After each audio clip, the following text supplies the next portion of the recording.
इस वीडियो में आज हम सीखेंगे consolidate data in Excel. Excel में डाटा कॉन्सोलिडेशन का क्या मतलब है।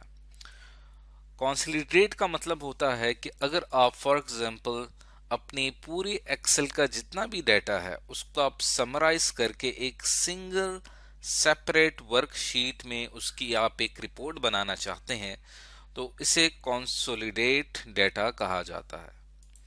यानी कि आपने करना ये है कि जितना भी डाटा आपकी तमाम शीट्स में मौजूद है उस तमाम डाटा के जो एंड रिजल्ट्स हैं वो आप एक सेपरेट शीट में इकट्ठा करके एक मास्टर वर्कशीट बना सकते हैं। और इस प्रोसेस को कंसोलिडेट कहते हैं और ये किया किस तरह से जाता है इसके बारे में हम बहुत ही तफसील के साथ पढ़ेंगे। सबसे पहली चीज जो हमने इसमें पढ़नी है वो हम अभी आपसे डिस्कस करेंगे। The sheets can be in the same workbook as the master worksheet। जो आपकी शीट जहां पे आपका सारा डाटा इकट्ठा होगा कंसोलिडेट होगा वहां पे जो आपका डाटा है उस शीट को मास्टर वर्कशीट कहा जाएगा। इसके अंदर हमने जो पहली चीज पढ़नी है वो फाइंड करना है 3D फार्मूला। हम यहाँ पे एग्जांपल लेंगे 3D सम की कि 3D सम कैसे कैलकुलेट करते हैं। इसके अलावा आप 3D कोई भी फार्मूला अप्लाई कर सकते हैं मल्टीपल शीट्स के दरमियान। उसके बाद आपने जो चीज सीखनी है वो है स्टैटिक कंसोलिडेशन। फिर आपने लिंक्ड कंसोलिडेशन सीखनी है और फिर इसको हम यहाँ पे आके हमारा टॉपिक खत्म हो जाएगा। सबसे पहले हम बात करते हैं यहाँ पे 3D सम की।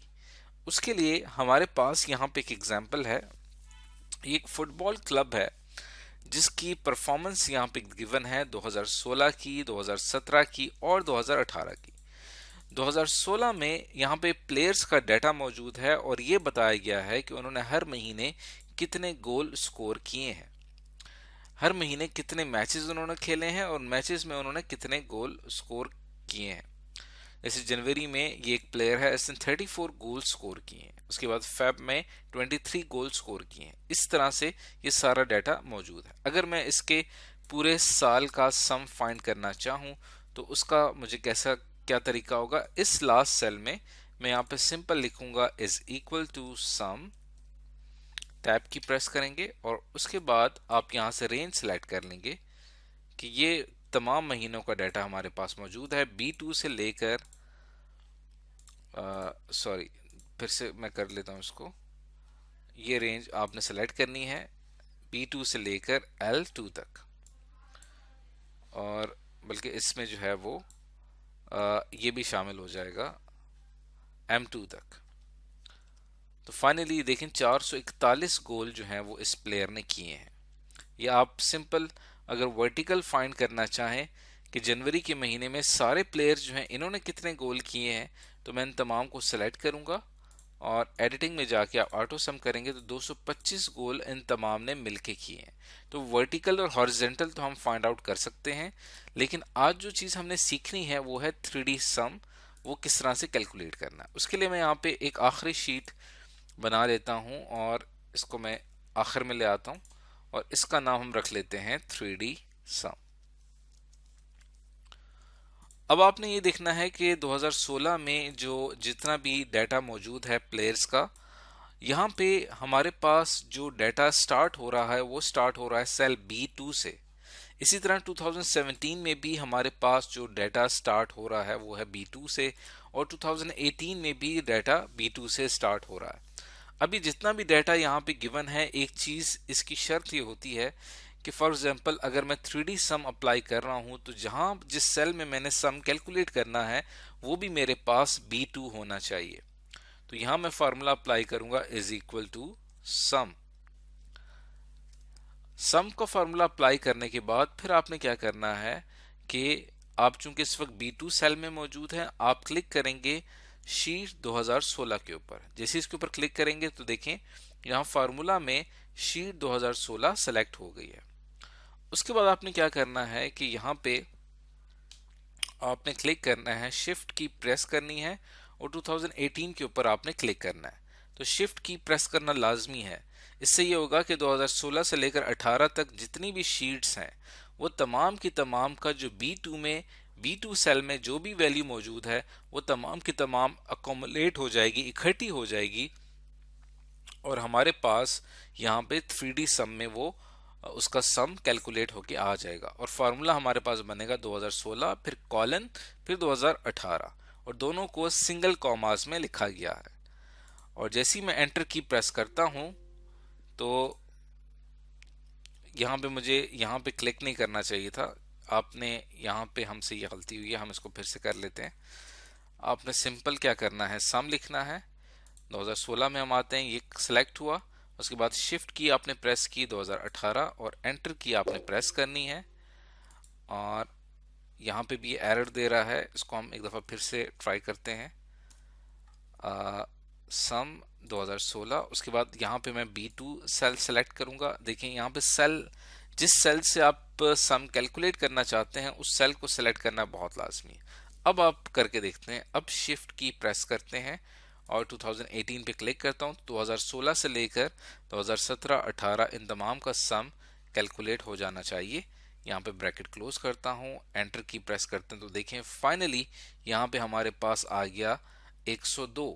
अब 102 जो है वो दरअसल इस प्लेयर का तीनों सालों का ओवरऑल रिकॉर्ड है कि इसने पिछले 3 सालों में इतने गोल्स किए हैं। अगर आप इसको वैसे ही कैलकुलेट करके देखना चाहें तो 2016 में इस प्लेयर ने 34 गोल किए थे। अगर हम इसको कैलकुलेट करें तो यह आ जाएगा 34 प्लस, और 2017 में 56 गोल किए हैं। ये सिर्फ मैं आपकी वेरिफिकेशन के लिए करवा रहा हूं ताकि आपको बात समझ में आ जाए, प्लस, और 2018 में इसने 12 गोल किए हैं तो आ जाएगा प्लस 12 इज इक्वल टू, जवाब क्या आया 102। हमने मैनुअल करके देखा, जवाब 102 आ रहा है, और 3D सम हमारा यहाँ पे क्या आ रहा है 102। तो यहाँ पे आप इसका निकाल सकते हैं कि ये हमारे पास टोटल रिकॉर्ड है इस प्लेयर का। आप यहाँ से इन प्लेयर्स को मैं सिलेक्ट करता हूँ, कॉपी, इधर पेस्ट कर देते हैं, और यहाँ से हमारे पास जो मंथ्स आ रहे हैं इस पूरी रो को यहाँ से मैं सेलेक्ट करता हूँ, कॉपी करते हैं और यहाँ पे मैं आके इसको पेस्ट कर देता हूँ। अब अगर आप इसको यहाँ से पकड़ के ड्रैग करते हैं तो ओवरऑल ये सारे प्लेयर, जितने भी प्लेयर्स हैं, इन तमाम प्लेयर्स का आपके पास सम कैलकुलेट होके आ जाएगा। तो अब आप देखें कि ये हमारे पास रोनाल्डो जो प्लेयर था, इसके तमाम पूरे मंथ्स के जितने भी मंथ्स थे, इसके पिछले 3 सालों में जो टोटल गोल्स थे वो आपको यहाँ पे दिखाई दे रहे हैं। तो ये हमारे पास इस प्लेयर का ये टोटल रिकॉर्ड है। और अगर हम इसको यहाँ से ड्रैग करते हैं, इस पूरे डाटा को मैं सेलेक्ट करता हूँ, तो सारे प्लेयर्स का हमारे पास टोटल गोल्स पिछले 3 सालों में उन्होंने जितने भी किए हैं वो तमाम के तमाम कैलकुलेट होके आ जाएंगे। तो इस तरह से हमने 3 शीट्स का डाटा कंसोलिडेट कर दिया एक ही सिंगल शीट के अंदर। ये एक सिंपल सी एग्जांपल थी, और यहाँ पे हम क्या फाइंड कर रहे हैं, सम फाइंड कर रहे हैं।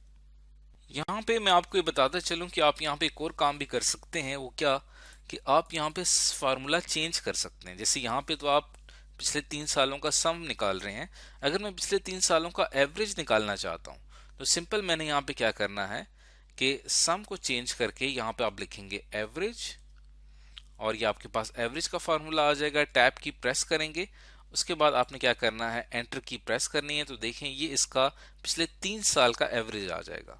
2016 में इसने 34 गोल्स किए, 2017 में इसने 56 गोल किए, और 2018 में इसने 12 गोल किए। अगर हम इन तीनों को प्लस करते हैं यहाँ पे 34 प्लस जो 2017 की वैल्यू थी वो थी 56 प्लस, और हमारे पास जो 2018 थी वो उसकी वैल्यू थी 12। जवाब क्या 102। इसको अगर डिवाइड कर दें हम 3 पे तो जवाब क्या आता है 34। तो देखें 3D सम में हमारा यहाँ पे एवरेज में क्या रिजल्ट आ रहा है 34। इसी तरह बाकी तमाम महीनों का अगर आप एवरेज निकालना चाहते हैं कि पिछले 3 सालों में इसकी हर महीने क्या एवरेज रही है गोल्स की, वो भी आपके सामने आ जाएगी। और अगर मैं इसको यहाँ से ड्रैग करता हूँ तो सारे प्लेयर जितने भी हैं उन तमाम का मेरे पास पिछले 3 सालों का हर महीने का एवरेज डाटा मेरे सामने आ जाएगा। तो आपने देखा कि कंसोलिडेट करने से हमारे पास डाटा को एनालाइज करना कितना ज़्यादा आसान हो जाता है। तो इसे कहा जाता है 3D फार्मूला, जो कि हम एक्सेल में अप्लाई कर सकते हैं। इसके बाद की जो वीडियोस होंगी उसके अंदर हम स्टैटिक कंसोलिडेशन और लिंक्ड कंसोलिडेशन के बारे में पढ़ेंगे।